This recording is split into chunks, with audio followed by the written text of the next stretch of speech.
घूस देकर या रिश्वत देकर नौकरी पाना पूर्व जन्म के कर्म का फल है या उसका कर्म है। देखो, अर्थ और काम, ये दो तो पूर्व जन्म का फल है। मोक्ष, धर्म और मोक्ष, ये आपके वर्तमान जन्म के हाथ में है। पापी से पापी व्यक्ति भी चाहे वो धर्म करके अंत में मोक्ष पा सकता, धर्म की राह पे चलकर उसके हाथ में है। लेकिन अर्थ और काम व्यक्ति के हाथ में नहीं है, पूर्व जन्म के कर्मों के अनुसार जन्म से पहले लिखा गया है, वो तो नहीं होगा। कहा ना कि विधना ने जो लिख दिया छठी रात के अंक, राई बढ़े ना तिल घटे रह रे जीव निशंक। अर्थ काम का अर्थ क्या है? अर्थ का सुख, काम का मतलब होता है सुख, अर्थ का मतलब सुख का साधन।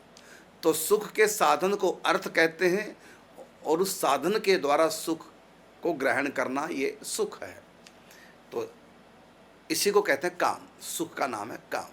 तो अर्थ और काम ये हमारे हाथ में नहीं है, ये प्रारब्ध के हाथ में है। अब आपने कहा कि पैसे दे करके नौकरी, तो मैं थोड़ा सा यहाँ बताना चाहूँगा भाई, क्योंकि ये सब के मन में है, क्या रिश्वत देना पाप लगता है क्या? अब आपको मैं बताने जा रहा हूँ, आपका प्रश्न बड़ा गंभीर है, क्योंकि हम सरकारी अधिकारियों से, हमारे किशोर शरण जी और हमारे सब संतों का पाला पड़ता रहता है। तो जितने भी हमने अब तक काम कराए, कोई भी काम उन्होंने ऐसे नहीं किया। अब मैं बता रहा हूँ, टीवी का कार्यक्रम, सच्चाई बता रहा हूँ मैं, और ये सच्चाई कोई मैं नहीं, सब जानते हैं इस बात को।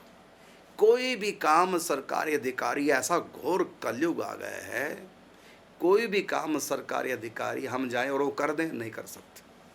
बहुत तंग करेंगे, तंग करेंगे, कल आओ परसों आओ, उससे मिलो, ये फार्मेलिटीज वो फार्मेलिटी, इतना तंग करेंगे, इतने चक्कर लगा देंगे। और ये चक्कर आपके कब तक सरकारी अधिकारियों के पास लगे रहेंगे? जब तक आप उनको मत्था नहीं टेक देंगे, तब तक लगते रहेंगे। और यदि आप नहीं मत्था टेकेंगे उनको, तो 100 क्या 1000 चक्कर लगा लो, आपका काम होना नहीं। क्योंकि हमने हॉस्पिटल बनाया, सरकारी अधिकारियों से हमारा बहुत हुआ, बिल्डिंगें बनाई, बहुत सरकारी अधिकारियों से हमारा पाला पड़ा है। कोई भी व्यक्ति बिना अर्थ के, बिना मत्था टेके काम करने वाला नहीं। अब कहें कि रिश्वत देना पाप है, रिश्वत देना पाप है, लेकिन कोई जबरदस्ती ले तो लेने वाले को पाप है, देने वाले को नहीं। अब हमको काम कराना, हॉस्पिटल बनाना है, वो एनओसी नहीं दे रहे हैं, चक्कर पे चक्कर लगाए जा रहे हैं। कब तक? जब तक मत्था नहीं टेक देंगे। जब अच्छा खासा मत्था टेक दो, फिर सारे कागज पत्र कैसे कंप्लीट हो जाते हैं। लो जी, करो, बनाओ हॉस्पिटल, करो इलाज। यदि हम रिश्वत ना दें तो संतों की सेवा नहीं कर पाएंगे। ऐसी ये वृंदावन में अब हम बनाने जा रहे हैं महिलाओं के लिए, फार्म भर दिए, सब कुछ कर दिया, सब कुछ हो गया, तब भी एनओसी नहीं मिल रही है, अभी तक नहीं मिली। 1 साल हो गया, आप सुन के हैरान होंगे, एनओसी नहीं मिली। कब तक? जब तक मत्था नहीं टेके। चक्कर लगा लिए, फ़ोन करा लिए, क्या क्या किया, नहीं कोई एनओसी किसी तरह के देने को तैयार है। ये स्थिति है। अब ऐसी स्थिति में हमको भी कुछ मत्था टेकना पड़ेगा, लेकिन इसमें हमको बिल्कुल भी पाप नहीं लगेगा। नहीं तो हम संतों की सेवा नहीं करेंगे। यदि उनको मत्था नहीं टेक पाएंगे तो संतों की सेवा नहीं कर पाएंगे।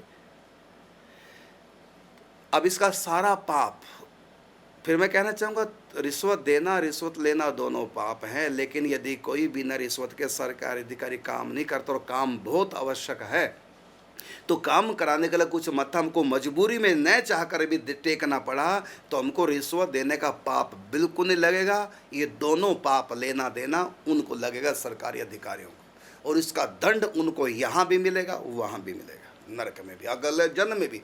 3 जगह दंड पाएंगे। ऐसे गलत पैसे को, हराम के पैसे को यहाँ बच्चों को पालेंगे, पोसेंगे, उनकी बुद्धि खराब होगी। वो भगवान से दूर बच्चे हो जाएंगे। भगवान से नहीं, बल्कि उन सरकारी अधिकारियों से उनके बच्चे अलग हो जाएंगे, नहीं मानेंगे उनकी बात। क्यों? क्योंकि माता पिता ने शुद्ध कमाई से बच्चों का पालन पोषण नहीं किया है। क्योंकि कोई भी जब पैसा दे के काम कराता है, सुखी मन से तो कोई कराता नहीं, दुखी होकर कराते हैं। वो सब हाय लगती है बच्चों को, जिनको खिलाया, तो बच्चों का सुख नहीं ले पाते वो ऐसे लोग जो रिश्वत से बच्चों का भरण पोषण करते हैं, बच्चे बिगड़ते हैं, फिर वो दुखी होते हैं। तो यहाँ भी दुख उठाएंगे और मरने के बाद नरक जाएंगे, वहाँ भी दुख उठाएंगे, और वो अगले जन्म में भिखारी के घर में पैदा होंगे, हमेशा हाथ ही फैलाए के रखेंगे, दिन दुखी, नहीं तो जानवर बनेंगे, पैसे का प्रयोग ही नहीं कर पाएंगे। पिछले जन्म में तुमने खूब सताया लोगों को पैसे के नाम से, अब अगले जन्म में जानवर बनेंगे, पैसा खत्म तुम्हारे लिए, अब पैसे से तुम कुछ नहीं कर पाओगे, ये है दंड।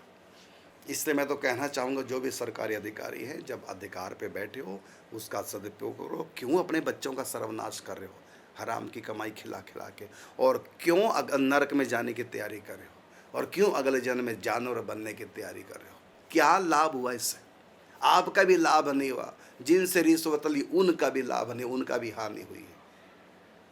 तो मैं तो सब सरकारी अधिकारियों से कहना चाहूँगा, सरकार से भी कहना चाहूँगा कि इन सरकारी अधिकारियों को थोड़ा टाइट करो। क्यों प्रजा का शोषण कर रहे हैं, क्यों लोगों को तंग कर रहे हैं? किसी को लाइसेंस, छोटी सी बात है, लाइसेंस बनाना नहीं बन सकता लाइसेंस, जब तक 10 चक्कर नहीं लगाओगे, उसके बाद भी पैसा दोगे रिश्वत, तब जाके आपका लाइसेंस बनेगा। रिन्यू नहीं करा सकते। हमारे हॉस्पिटल का लाइसेंस जो है रिन्यू होना तो नहीं कर रहे हैं, कब तक, जब तक मत्था नहीं टेकेंगे। ये घोर स्थिति है वर्तमान में कलयुग की। तो हम तो सरकार से भी कहेंगे कि थोड़ा सा अधिकारियों के ऊपर भी थोड़ा शासन करो भाई। प्रजा का शोषण अधिकारियों के द्वारा हो रहा है, सरकारें अच्छी हैं, सरकार के द्वारा प्रजा का शोषण नहीं हो रहा है, सरकारी अधिकारियों के द्वारा हो रहा है। उनके ऊपर लगाम लगाने की बहुत आवश्यकता है। प्रजा का बहुत शोषण ये सरकारी अधिकारी लोग कर रहे हैं, बहुत तंग कर रहे हैं।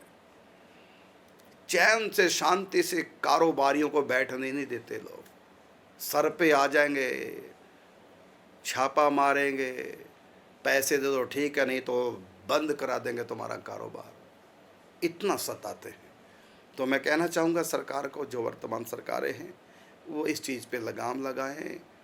बहुत संत्रस्त हैं व्यापारी लोग, वर्तमान में इतना सताया जा रहा है व्यापारियों को। तो इन सरकारी अधिकारियों पे लगाम लगाने की आवश्यकता है। चलो खैर, बात क्योंकि ये प्रश्न ही ऐसा आ गया रिश्वत का, अब ये पाप उन्हीं को लगेगा, सरकारी अधिकारियों को, क्योंकि हम देना नहीं चाहते, लेकिन बिना दिए काम कैसे करें, निकाम नहीं करके राजी है कोई भी। तो ऐसी स्थिति में हमारी मजबूरी बन गई, इसलिए पाप हमको ना लग करके उन्हीं को लगेगा। आप हैरान होंगे, जब मैं बरसाना रहा अपने कुटिया में 5 साल तक मैं बिना बिजली के, बल्ब भी नहीं जलता, पंखा भी नहीं, सोचिए इतनी गर्मी में मैं बिना पंखे के 5 साल तक बिना बिजली के रहा हूँ, नहीं दी बिजली। 5,000 रुपये रिश्वत मांग रहे थे, आज से कम कम 25-30 साल पुरानी बात कर रहा हूँ। रिश्वत मांग रहे थे, 5,000 रुपया मेरे पास कहाँ से आया? 5 साल तक ऐसी मैं गर्मी में सड़ता रहा, लेकिन बिना रिश्वत के मुझको लाइट नहीं दी। ये स्थिति है हमारे भारत की।